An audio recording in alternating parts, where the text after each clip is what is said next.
பரமக்குடி நகராட்சியில் வீடு கட்ட ஜிபே மூலம் ரூபாய் 20,000 லஞ்சம் வாங்கிய நகராட்சி டவுன் பிளானிங் அலுவலரை லஞ்ச ஒழிப்புத்துறையினர் கைது செய்தனர்.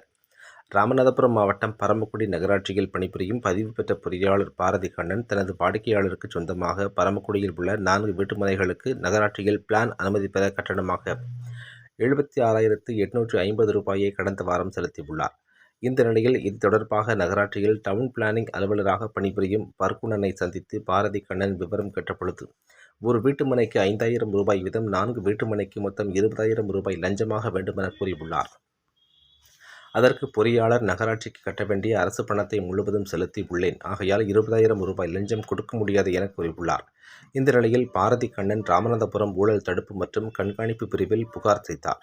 இதைத் தொடர்ந்து இன்று ஜிபே மூலம் பர்குணன் அலைபேசி எண்ணிற்கு ரூபாய் 20,000 லஞ்சப்பணம் அனுப்பிய பொழுது லஞ்ச ஒழிப்புத்துறை போலீஸ்காரர்கள் பர்குணனை செல்போனுடன் கையும் களவுமாக பிடித்து கைது செய்து விசாரணை செய்து வருகின்றனர்.